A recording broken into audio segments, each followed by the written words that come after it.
have to say this before I really get into this video. I don't really hate trans people. I do, however, hate trans activists because I put them in the same category as other marginalized groups activists. A bunch of people reacting to something, getting offended, demanding something they don't deserve, and if you don't give them that, you're the ism, the is, the phobic that wants to see all marginalized people eradicated from the face of the earth, when we all know that's not true. You have an obvious criticism when you see a group of people doing something stupid based on a lack of information, and you want to criticize them, you want to give them genuine critique, and all they want to do is scream and shout because obviously that's the only thing they know how to do.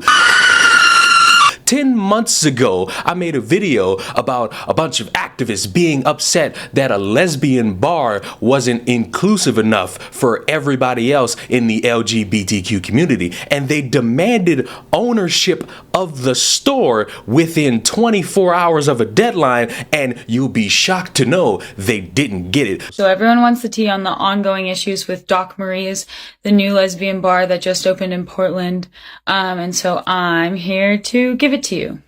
I already made a short video about this, but after some more research as well as some helpful comments, thank you, I was able to piece together a little bit more what happened, and I'm going to share it with you all. So the employees of Doc Marie's have made a workers collective, and they have put out several statements on Instagram, the Instagram that this comment is referencing. And so I'm just going to transmit that information to TikTok. I encourage you all to go check out their Instagram and read it for yourself. But here's what Doc Marie's has been accused of doing. So there are a significant number of concerns this workers collective has made. In a nutshell, just repeated unprofessional and unsafe behavior that has put the physical safety of workers and customers at risk, payroll systems that are not paying people correctly, discrepancies in salaries, dirty water leaking onto the floor, and the owner enabling racist behavior.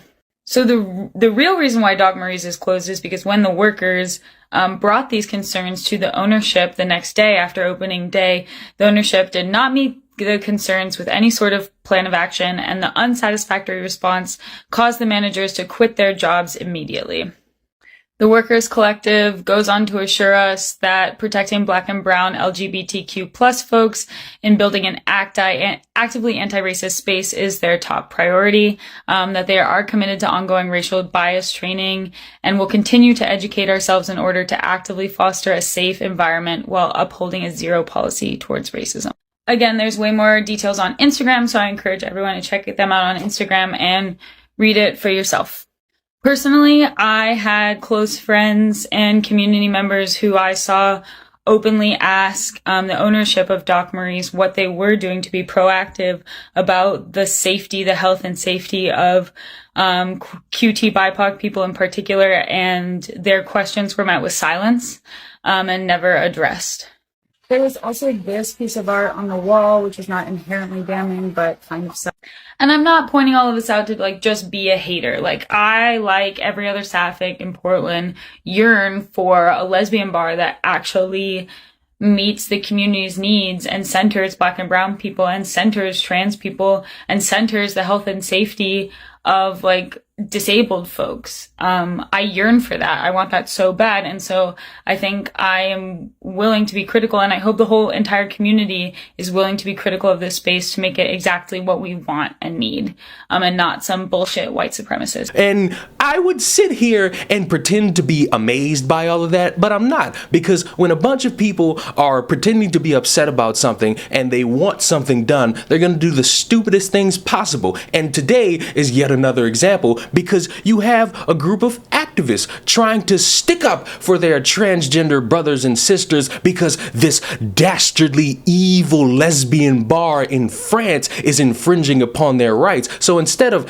actually talking to the owner, talking to employees, talking to representatives to figure out where the issues are, no, they're not going to do that. They're just going to vandalize the store. A lesbian bar that is operated in Rennes, France. By the way, if there's any French words I butcher in this, Don't blame me. Blame the American school system. For nearly a decade, has been forced to close its doors following a disturbing swell of vandalism and death threats by trans activists. Araine Guineau, the owner and manager of the lesbian bar La Part des Agnes, was publicly denounced as transphobic and accused of misgendering by critics. Speaking with Oost France, Guineau said she made the decision to shut down the venue to protect her employees in response to increased aggression both online and at her storefront. On April 14th, 4 unnamed trans activists spray-painted a menacing message, "Fuck TERFs," accompanied by a trans symbol on the front door of the venue during the activities that were aimed at opposing national pension reform. A few days before the acts of vandalism were committed, Guineau made a book critical of trans activism available to her patrons. Titled "When Girls Become Boys" and written by Mary Jo Bonnet, her detractors considered the act to be representative of her coming out as transphobic and condemned her on social media. But the backlash was not limited to vandalism and social media condemnation. Guineau also started to receive threatening messages scrawled on paper slipped under her door last month, some which read, "Save a trans, commit," and "One bullet, one TERF." Guineau faced further harassment throughout the month of May when a local chapter of the French feminist organization Nous Tots published a statement calling for their supporters to boycott the bar. In Renice or elsewhere, no feminism without trans people. For several years, people from the queer community have been denouncing attacks against them in a bar in Renice, Les Parts d'Agnes. These recurring assaults are all the more problematic since this bar claims an identity as a lesbian and feminist bar. Therefore, it's important that this bar finally gets massively denounced. We also like to call on various political activists or cultural organizations to stop organizing with this bar. Transphobes have no place in our struggles. In response to the statement from Nous Tots, Guineau announced that she had filed a complaint for defamation, harassment, and cyber harassment. Yet, despite the claims of transphobia, Guineau has said that her venue has always been accepting of people who claim to be transgender. "My bar has always been an inclusive bar. Trans people should be respected and have rights, and lesbians who are born female should also have a space for themselves." That's what happens when you have all these people wanting spaces and excluding others. Even when you have the best intentions for everybody and you want to welcome everybody, somebody's going to get mad and they're going to make a mountain out of an obvious molehill. However, tensions have escalated over the past 5 years as Guineau defended lesbian patrons who were being harassed by men who self-identified as women and attending the venue seeking sex. On multiple occasions, Guineau told Charlie Hebdo trans-identified males came to the lesbian bar to flirt with same-sex attracted women.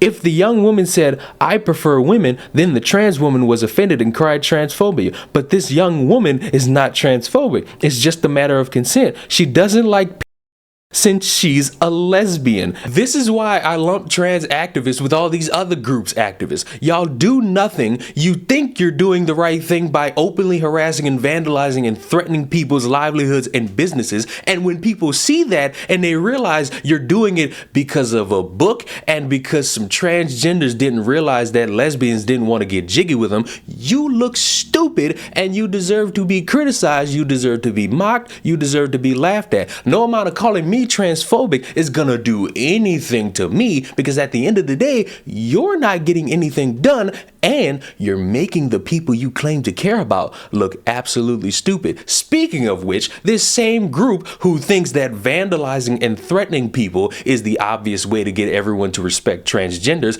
is also hiding or not providing data in regards to femicides. And if you were like me and didn't know what that meant and you had to use Google, it is when women are getting beaten up or their lives are being taken specifically by a man because of their gender. And the reason why they're not doing that is because they're fearful that the data is going to be used by transphobes.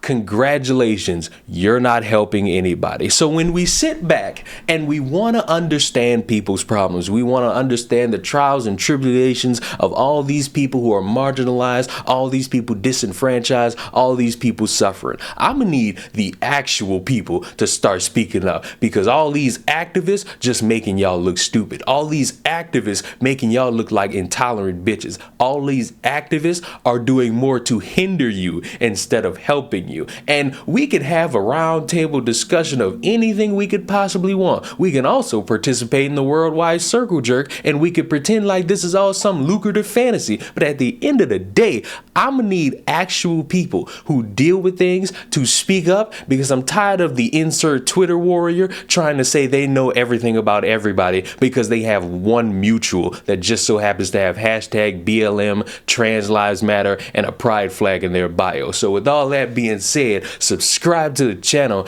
I will see y'all in the next one. Goodbye.